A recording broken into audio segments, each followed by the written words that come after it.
And we are live and we are back. Let's go. I'm Cory, your host, one half of the Corner Full of Pep podcast. And I'm back like I never left with another installment of Money Mindset here on the Corner Full of Pep podcast. We discuss health and wealth, finance and fitness, and everything in between. We're going to make sure you save more and say, let's keep making better your best. Yes, yes. And I know y'all see the topic of today's video. Apparently, our Treasury got hacked by China. So we're going to get into the details of what exactly China took or got or looked at or saw, whatever it is. Again, if it's your first time listening, I don't read the articles ahead of time here so y'all can get the full reaction. But before we get started, make sure y'all comment, like, share, and subscribe. Shout out to the YouTube algorithm. Make sure you leave those rating reviews on the podcast platforms as well. My information, as well as my coach Jordan information, can be found in the description on YouTube. Also, too, Happy New Year. Today's January 3rd. And this is season 2, all right, episode 1 but of season 2. Last year, even though we had a lot of stuff going on, still did 35 episodes. So 35 out of what, 52? I think that's still a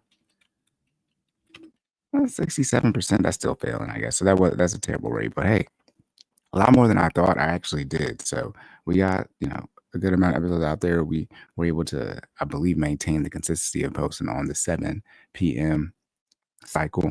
So as far as the shorter clips, so this year we are going to not only add in some new content as far as types of articles that aren't just flat out money related, but then since I'm recording more episodes, it's going to be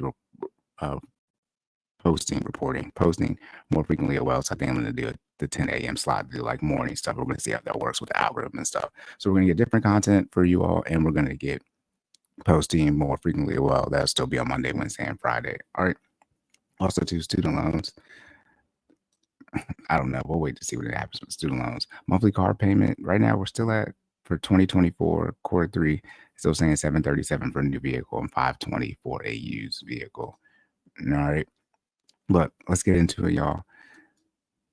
Last but not least, this is for entertainment purposes only. Myself, no Jordan Fitness Finance Professionals. Anything here is for entertainment purposes only, and you need to do your own research and seek professional before taking any action. All right. Now let's get into it. China over here, I don't know why they had to do this, right? To kick off the new year. Again, we on Old Faithful, CNBC. Chinese hack of U.S. Treasury breach sanctions office, Washington Post says. I was looking at the Washington Post article. They were trying to make me subscribe and like create an account. I didn't feel like doing that. And the Forbes article, so I was just trying to find something that wasn't like too crazy to go over. And I think this is definitely something that needs to be talked about because, what's going on here? But it looks like the Treasury got hacked by China. How much information did China already have, right? Who knows? A view of the United States Treasury Department of Treasury, should I say, built in Washington, D.C., United States on December 30th, 2024. The United States Treasury Department was cyber-attacked by Chinese state-sponsored actor in early December. So they're telling us this almost a month later. Sheesh.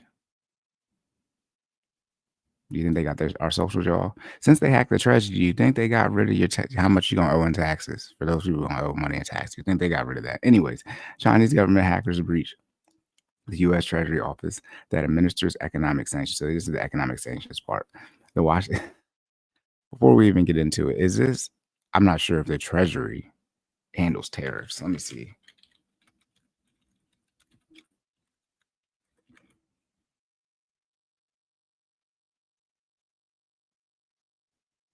Okay, see, the Custom and Border Protection is the one who administers the tariffs. Okay, so I was like, is this who also is going to administer the tariffs? So Trump's talking about, I think, putting 100%. Was 100% tariff on China? Anyways, economic sanctions department of the U.S. Treasury was breached by the Chinese government, according to the Washington Post on Wednesday. That's New Year's Day, identifying targets of a cyber attack Treasury disclosed earlier this week. Citing unnamed U.S. officials, the Washington Post said hackers compromised the Office of Foreign Assets Control, or FAC, and the Office of Financial Research, and also targeted the Office of U.S. Treasury Secretary Janet Yellen. Sheesh. The department earlier this week disclosed in a letter to lawmakers that hackers stole unclassified documents in a major incident. It did not specify which users or departments were affected. I guess we don't get too much because if it's major documents, then right, they're not going to tell us what was taken. Asked about the paper's report, Lu Penghu, spokesperson for the Chinese embassy in Washington. That's the thing. I always get confused. We had a Chinese embassy here. So the embassy representative for China said the rational U.S. claim was without any factual basis and represented smear attacks against Beijing. So this sounds like they're trying to say that the U.S. does not have any facts to state that China is the one who took the information, or at least, as they said, state-sponsored attack. The statement said China combats all forms of cyber attacks and did not directly address the Washington Post reporting on specific targets. I don't know what does the statement mean that China combats all forms of cyber attacks, did not directly address the Washington Post reports on specific findings. What does that mean? Does that mean they agree with it or disagree with it? What? The Treasury Department did not immediately respond to requests for a comment on the report. Washington Post quoted its sources as saying that a top area of interest for the Chinese government would be Chinese entities that the U.S. government may be considered designating for financial sanctions. So, in short, it looks like when Trump's getting in office, there are going to be some sanctions. These sanctions may or may not be directly related to what something that President Trump's going to do, but it looks like they're saying they got information on what sanctions might be. It's because they're saying that the information was taken. Yeah, so they stole. So they stole unclassified documents. I don't understand. I guess by stealing the documents, China will be able to prepare for the financial sanctions. I don't believe that make it so that we can't do the financial sanctions, but I guess make it so that they can, I guess, respond with sanctions of their own or whatever in a timely fashion if they didn't, quote unquote, do this hack, according to this article. Sure. The Treasury letter earlier this week said hackers compromised third-party cybersecurity service provider Beyond Trust. So much, yeah, it's Beyond Trust.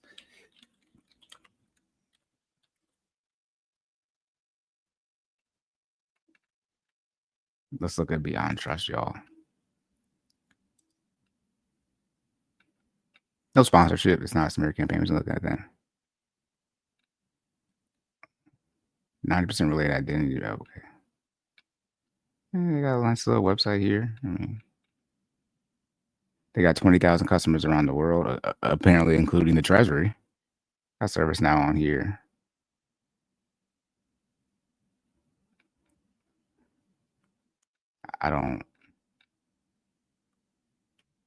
I'm not seeing any customer like as if I know every single company. Okay, we got AWS on here. Okay, Tenable. Yeah, this looks like, I mean, hey, it looks like they probably likely got the contract, to cyber insurance. Yeah, I wonder how their cyber insurance is. But it looks like they probably got the contract to likely do whatever security that they're providing for, or lack of security, should I say, because they got hacked. Whatever security they're doing to provide for the U.S. Treasury, at least this particular department of the U.S. Treasury, the Sanctions Department. Chinese firms, individuals, and entities have been frequent target for U.S. sanctions, which Washington has used as a key tool in its foreign policy towards Beijing. The United States considers China its biggest foreign policy challenge, and last month, Yellen told Reuters, if that's pronounced correctly, that Washington will not rule out sanctions on Chinese banks as it seeks to reduce Russia's oil revenue and access to foreign supplies to fuel its war in Ukraine. All right. Again, I forgot to say, this is about, who's this published by? It says Reuters. Anyways, this is on CNBC. We're going to find another article there. This one was shorter than I thought. Chinese hacker U.S. Treasury breach sanctions of Washington Post. So it looks like they're saying that it was hacked. Let's see. Let's look at the Forbes one. This is by Davey Winder. Oh, get this ad out of my face. There we go. FBI investigates as U.S. Treasury attack confirmed.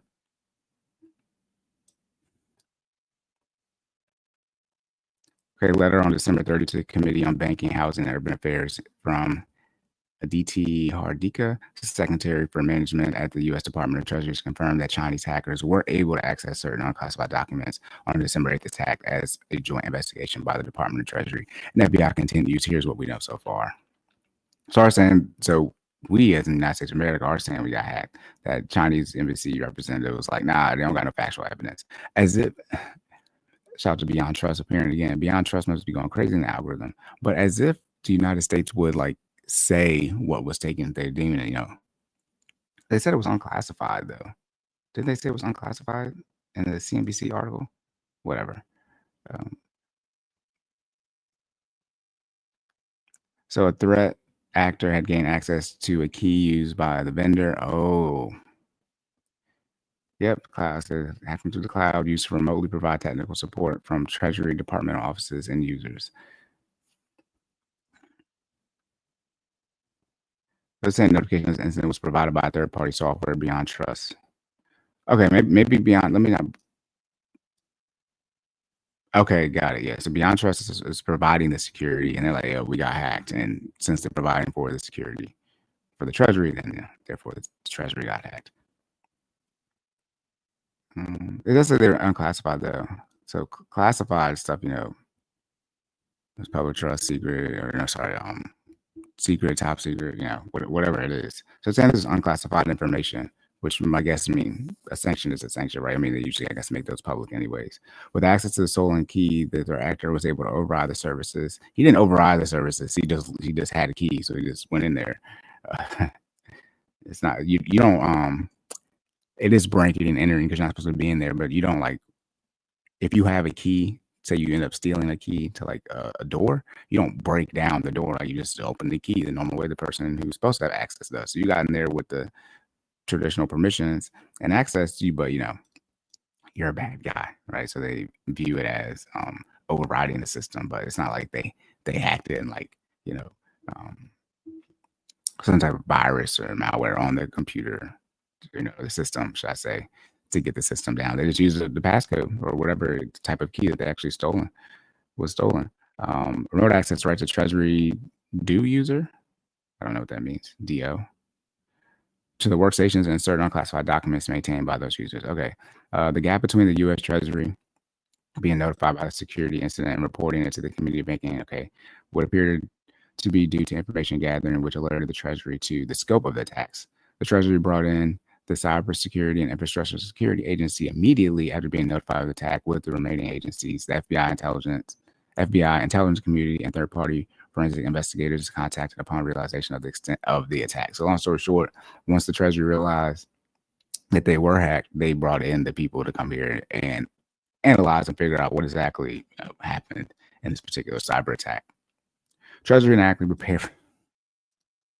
So now, again, I've already said this before. I feel like I've said this before about how understaffed we are when it comes to cybersecurity here in the United States of America. We don't have the amount of people. One of the issues is a country like China, they have, roughly 3 times the population as we do. But their cybersecurity, especially in the federal government space, is significantly underemployed. It's not, I don't think the right word, but there are not enough people employed in this field. So if you want to get out here, get some money, trying to figure out what to pursue, cybersecurity, anything cloud security, AI related to security, that type of stuff, cybersecurity in general, and how the technology is going to go in the future. I mean, cloud and AI are already here, but those type of things, white hat hacking, right? Which is the good version of hacking, in short, ethical hacking. Those type of things are going to get you a bag, especially in this federal government space. So if you're looking to do something, what are you trying to pursue? Or if you got somebody that's trying to go to college and they don't know what to do, if you want to make money, cybersecurity is it. I thought this water was already open. My bad, y'all. That's one of my friends asked me. He's in the Air Force right now, but he's going to service 20. Still got like halfway to go. But he was asking, like, he's in school, and he said, what do you do? I'm like, look, if you plan on living in this area, cybersecurity is going nowhere. In this area being like the DMV government contractor space, it is going nowhere. So as we're seeing here, our United States Treasury, right? According to MIT research affiliate said that the Treasury inadequately prepared for security incident. Now, how is our Treasury not adequately prepared for some type of security breach. Now, also too, are they just not prepared, or or not prepared, meaning we had the tools, sort of like the situation in Texas, where it snowed and their security, their electric grid was not set up for everyone to, uh, use as much power for their heat, and so they had an issue with their power grid. But we already had the technology to deal with 2 inches of snow and relatively inclement weather, right? But Texas doesn't snow a lot there, so they had those issues. Or is there a situation where, like, we, as in the United States of America, may not just have the technology yet for the cybersecurity, and short, we're behind. And that's one of the things too, when people talk about, the next quote unquote war is going to be more of a cyber type of war. And those are the things where we really, from my perspective, really need to step up our game on, as far as the United States. And we need a lot of people. Like, shout out to everybody, get your money, but people doing TikTok, people doing OnlyFans, all these different type of things. That skill set, it is what it is. But the bodies alone, we need more people to spend their time focusing on these type of things. Because I mean, look, if you don't got no internet, you don't have no internet. You can't make no money. Imagine if YouTube went down, or when Instagram went down a couple years ago, like Facebook. I mean, come on now. Anyways, though, Dr. Raphael Yahalom, a research affiliate at the Sloan School of Management, Massachusetts, MIT, focuses on new evidence-based predictive methods for analyzing and prioritizing cybersecurity. Expert, it looks like he analyzes cybersecurity type of things. My goodness. It seems the Treasury, Yahalom said, as most other enterprises and government agencies, was inadequately prepared for such scenarios in multiple important ways. I don't think it might be a good thing to say, as most other enterprises and government agencies was inadequately prepared. I don't think we should say that, like, yeah, a lot of our government agencies and enterprises are inadequately prepared for a cyber attack. I don't think that's something that we should really be saying out loud. Hope my mic's on. Mic check. Okay, it is. I was about to say, I don't think that's something that we should just be like, oh yeah, all this stuff is not prepared for a cyber attack. Those ways, Dr. Yahom said in an email, included not identifying Beyond Trust as potential critical single point of failure. Beyond Trust, I guess, is taking the hit here, and not considering a more decentralized approach to its high impact privileged access management applications,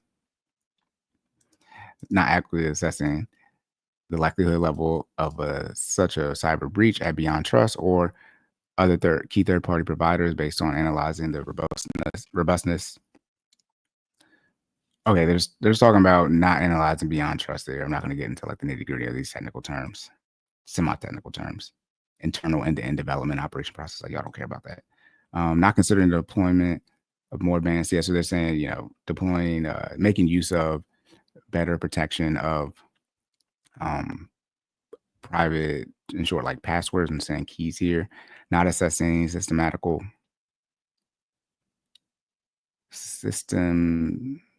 all the downstream Treasury asset dependencies that such third-party compromise can impact. So not analyzing what would happen if they got breached.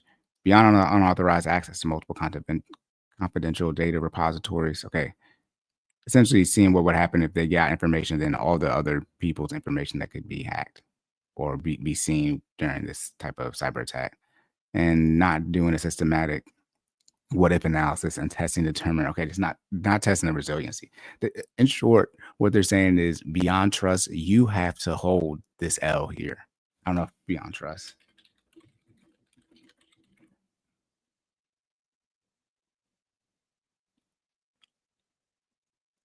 It does not appear Beyond Trust. Beyond Trust is not a publicly traded company. I was going to see how their stock price is doing, but apparently, CyberArk, their stock has rose due to this attack. So maybe they're going to be possibly the next person, the person taking over. I can promise you, Beyond Trust is going to likely lose whatever type of contract, whatever they got going on. Some people out of a job are going to be out of a job, highly likely. Okay, here we go. Yes, in general, Yahalom, this is what I was trying to look for. Concluded new cyber risk management paradigms are required in industry that would enable addressing such requirements in a more effective manner. Yes, long story short, as I always say, the bad guys are smarter than the good guys, right? Police respond to things, right? Firefighters, they respond to fires, right? They put them out. So when it comes to these type of things, in reference to cyber attacks, it's going to be hard to stay in front of the attackers here. So, just got to deal with that. But they're saying, in short, the protection still wasn't even at where it should be at based off the technology that we had. And there are a lot of foundational things in place, like testing the resiliency. In short, just testing the system. For those who don't understand, in short, how cybersecurity works or security in general, you're supposed to test these things, have fail safes in place, make sure you're managing, when they're saying keys here, but for, you know, general terms, your passwords, right? There are passwords to get into systems. In short, you need to make sure those are properly secure, and you got to make sure that whatever is protected, in short, behind these passwords, the fallout from that, if it does get hacked, isn't something crazy. So that's what we're talking about, decentralizing things. Like all these various type of principles in place from a cybersecurity standpoint. And I'm not a cybersecurity expert, but I have a very foundational understanding from security in general and some of the certs I have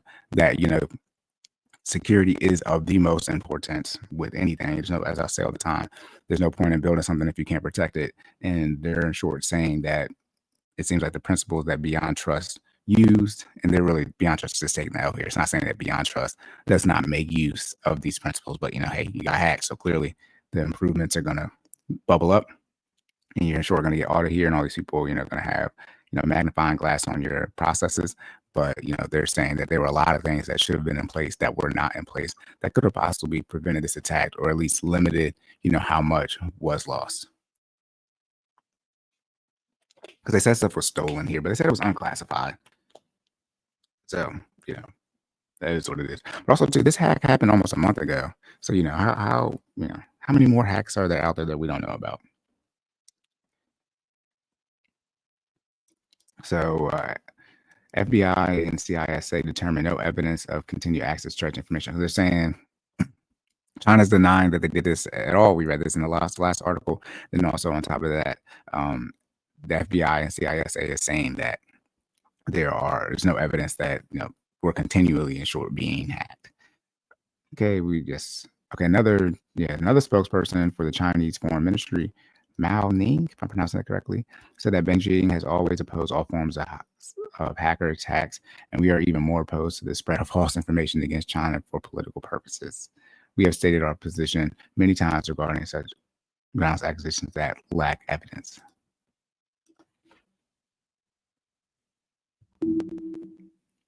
All right. Okay, this article wasn't as long as I thought it was. According to U.S. Treasury itself, the compromised service from Beyond Trust has been taken offline. And as far as the investigation from CISA and FBI can determine at this stage, there's no evidence. Okay, it's saying they're still being hacked. So, like I said, Beyond Trust about to lose that bag. All right. Shout out to the folks at Beyond Trust. Sorry that you got hacked, but hey, / Treasury got hacked. But again, FBI investigates as U.S. Treasury attack confirmed. This is by Davey Wander. All right, y'all, that's it. Again, nothing like related to personal finance management. But again, like I said, what we're going to start covering is going to be changing, but this is still another Friday episode. So usually going to be more money related, not always money related, but that's what you can expect from this one. And again, necessity, debt payments, investments, lifestyle. Hey, man, security, like let's talk about banking security, right? Fraud. Right? If anyone calls you, because we don't deal with being hacked by the Chinese government as far as the Treasury, right? You're not the Treasury, but your bank account, right? Something that you want to protect. Or just password security in general from a banking standpoint. If anybody calls you saying that you're a financial institution, credit union, your bank, and they're asking for your information, don't give them anything. All right, especially from a number you don't recognize. That's what I always say. You need to, if you have a brick and mortar institution for one of your financial institutions, you need to have a relationship with them physically in person to help prevent these type of things. But especially like with elder abuse or fraud, when it comes to the elderly people, they used to call them early in the morning. That's one of the reasons why like laws are in place where like you can't do like a business call before like 9 a.m. or something like that. There are all these various things in place to help prevent these type of things. But have your password protected, have two-factor authentication set up to where not only do you need your password, but you get sent like a text message or something like that that has a code for you to be able to log in. All these various things that can be put in place to help with your security on the internet. All right. But that's it, y'all. Locked and loaded. End of the episode. Make sure you comment, like, share, and subscribe. Again, shout out to the YouTube algorithm. Make sure you leave those rating reviews on the podcast platforms as well. Again, my information, as well as my coach information, can be found in the description on YouTube. All right. Also, too, I changed out the mic because first I was like, oh, it cleared up, but then it didn't clear up. So I think I have a brand new mic now, everything. So hopefully there's no issues now. All right. But that's it, y'all. Locked and loaded. Remember to save more, say less. Keep making better your best. And I'll catch y'all in the next one.